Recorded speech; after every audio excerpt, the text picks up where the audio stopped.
بسم اللہ الرحمن الرحیم اللہم صلی وسلم وبارک علی سیدنا و مولانا محمد وبارک وسلم وصلو علیہ۔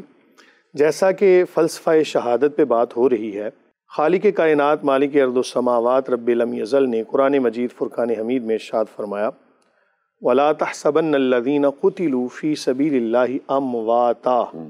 بَلْ أَحْيَاءٌ عِنْدَ رَبِّهِمْ يُرْزَقُونَ کہ تم ہرگز یہاں پر تاکید پائی جا رہی ہے کہ ہرگز تم گمان نہ کرنا اس بندے کے بارے میں کہ جو راہ خدا میں شہید ہوا، جو قتل کیا گیا راہ خدا میں۔ لفظی ترجمہ یہ بنتا ہے قتلوا فی سبیل اللہ، راہ خدا میں جس نے اپنی جان کا نذرانہ پیش کیا اس کے بارے میں تم اس کو مردہ گمان نہ کرو۔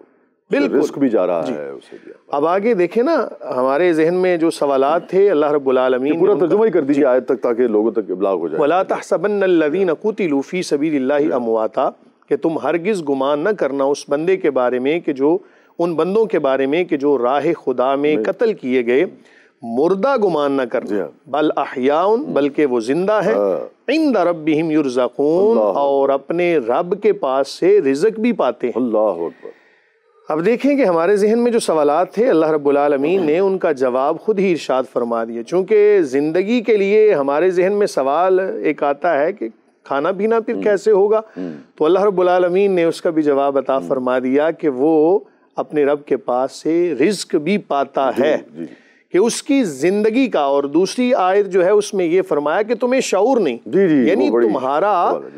تمہاری عقل کا پرندہ اس حد تک پرواز نہیں کر سکتا جہاں میرے رب کی قدرت ہے۔ دیکھیں دین اصل میں اسی چیز کا نام ہے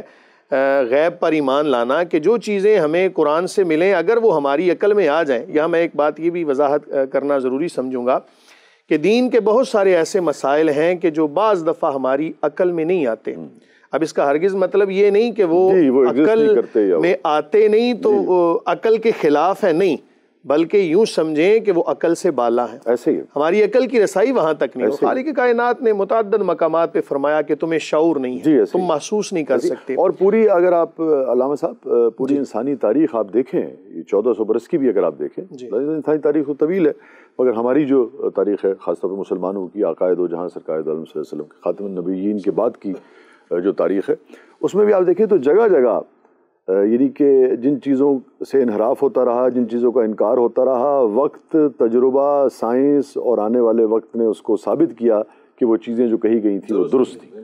یعنی کہ آج بھی جو چیزیں ہوتی ہیں، جب آپ احادیث کا مطالعہ کرتے ہیں، قرآن کا مطالعہ کرتے ہیں، تو آپ ششدر رہ جاتے ہیں کہ اچھا یار یہ 1400 برس اس قدر وضاحت صراحت کے ساتھ اس بات کو بیان کیا گیا ہے، اتنا دیکھا گیا ہے، تو بالکل اس میں تو کوئی اب تو بالکل ہی نہیں ثابت کر جی عقل نہیں۔ میں یہی کہتا ہوں اکثر وحید کے حقائق تھے وہ عقل نے ثابت کر میں یہی کہتا ہوں علامہ صاحب اور مشتاق بھائی مفتی صاحب کہ اب آج کل آپ دیکھیں کہ آج کل تو دین حق کو اختیار کرنا میں سمجھتا ہوں کہ سب سے آسان اس لیے مجھے لگتا ہے کہ یہ جو عقلی طور پہ ہم چیزوں کو تولنے کے وہ ہو گئے، اب تو عقلی طور پہ تقریباً ہر چیز جو ہے وہ ثابت ہوتی چلی جاتی ہے۔ سائنس دیکھ لیں، خلا دیکھ لیں، دیگر چیزیں آپ دیکھ لیں۔ بہرحال آپ یہ بات اس لیے میں نے عرض کی کہ آج کے دور میں بہت سارے ایسے لوگ بھی پائے جاتے ہیں کہ جو عقل کی بنیاد پر دین کے مسائل کو پرکھنا شروع کر دیتے ہیں۔ جو دین کا مسئلہ عقل میں آ جائے اللہ کا شکر ادا کریں، عقل میں نہ آئے تو سمجھیں یہ عقل سے بالا ہے، ہماری عقل کی رسائی یہاں تک۔ عقل قرباں کن بپیش مصطفیٰ۔ اب اگر میں کوئی اس میں، چونکہ آپ شاعر ہیں، اگر میں اس میں کوئی خطا کر رہا ہوں تو اللہ تعالیٰ معاف فرمائے، آپ بھی صاحب ادب ہیں اور ذرا صرف نظر کیجئے گا۔ پختہ ہوتی ہے اگر مصلحت اندیش ہو عقل،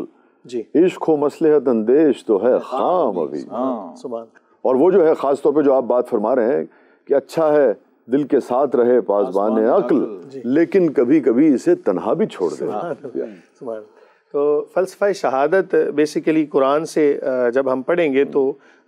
اس کا ایک واضح مفہوم نظر آتا ہے کہ شہید، دیکھیں نا مسلمان ہے، اس کا توکل ذات باری پہ ہے، اور مسلمان کی تو زندگی ہی موت کے بعد شروع ہوتی ہے، جو اصل زندگی ہے جس پر اس کی نظر ہے۔ اور شہید ایک طرح سے ظاہری طور پر خون میں لت پت ہے،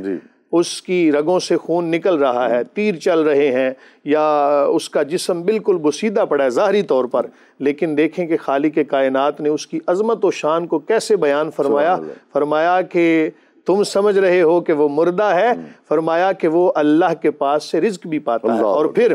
آخری بات کروں گا، دیکھیں شہادت کے بارے میں حضور نبی کریم صلی اللہ علیہ وآلہ وسلم کا ایک فرمان ہے جس کا مفہوم ہے، فرمایا کہ جب جنتی جنت میں چلے جائیں گے نا تو ہر بندہ جنت میں اپنی خواہشات کے مطابق زندگی گزار رہا ہوگا، طرح طرح کی نعمتیں استعمال کر رہا ہوگا، لیکن فقط ایک شہید ایسا ہوگا کہ جو اللہ کی بارگاہ میں التجا کرے گا، مولا تیری جنت میں وہ لذت نہیں آئی جو تیری راہ میں قتل ہونے پر آئی تھی۔ اللہ مشتاق بھائی۔ بسم اللہ الرحمن الرحیم، نحمد و نصلی علی رسول الکریم، اما بعد۔ یہ مجلس جو بیٹھی ہے نا، یہ جو میں علامہ صاحب سے بات سن رہا تھا، بینگ اسپورٹس مین، اور اللہ کا بڑا شکر ہے، اور مفتی صاحب سے جو اور آپ لوگ جس طرح ڈیفائن کر رہے ہیں، میرے پاس تو الفاظ نہیں، ہم تو خود آپ سے سیکھتے ہیں، میں الفاظ ہی نہیں ہے نا کہ یہ جو قربانی دی گئی ہے۔ عزت اور شہرت میں فرق کیا ہے شاہ صاحب؟ 2 میچ جیتتے ہیں تو واہ واہ ہو جاتی ہے، ورلڈ کپ 92 کے چیمپئن ہیرو، اگلے دن وہی لوگ کریٹیسائز کر رہے ہوتے ہیں کہ اس کو نکال لو ٹیم سے۔ کیسی اللہ نے عزت عطا بخشی، کیسی اللہ نے کرم کیا، کیسی شہادت، قیامت تک اسی طرح پروگرام ہوتے رہیں گے، اسی طرح لوگ آ کے ڈیفائن کرتے رہیں گے، الفاظ ختم ہو جائیں گے، سیاہیاں ختم ہو جائیں گی، اللہ کے بنائے ہوئے ایسی اہل بیت حضرت حسین رضی اللہ تعالیٰ عنہ کی اس شہادت کو اللہ تعالیٰ نے قیامت تک زندہ رکھا۔ سبحان اللہ۔ اور علامہ صاحب میں یہ چاہوں گا کہ ابھی جو بات آپ نے فرمائی بڑی عمدہ اور بڑا یعنی کہ باریک نقطہ ہے جو بہت ہی آسانی سے آپ نے سمجھایا کہ موت اور شہادت میں ہے تو دونوں اموات بظاہر اس دنیاوی زندگی کا خاتمہ ہے، طور پہ تو روح کا پرواز کرنا ہے اور دنیا سے جانا ہے، مگر ایک میں فرق یہ ہے کہ بھائی آپ کے اختیار میں نہیں ہوتا ہے اور آپ چلے جاتے ہیں، اور دوسرے میں فرق یہ ہے کہ آپ ایک اعلیٰ اور عرفہ پورے شعور کے ساتھ اعلیٰ اور عرفہ مقصد کے لیے، اور پھر آپ اس کے لیے اپنی جان دیتے ہیں، اور آپ ان تکالیف سے آشنا ہوتے ہیں، اس ہجر سے آشنا ہوتے ہیں جو آپ اپنے پیاروں سے شعوری طور پہ آزمائش و امتحان شعوری طور پہ آزمائش ہوتے ہیں۔ اب ہم یہ دیکھتے ہیں دین کے ایک طالب علم کی حیثیت سے کہ احادیث مبارکہ میں بھی ہمیں کئی مقامات پر جو کربلا کے واقعے کے حوالے سے احادیث ملتی ہیں جس میں عقائد و جہاں سرکار دو عالم صلی اللہ علیہ وسلم نے فرمایا، اور خاص طور پہ امام علی مقام کی شہادت کے حوالے سے فرمایا۔ اب یہ بات آقا کے بھی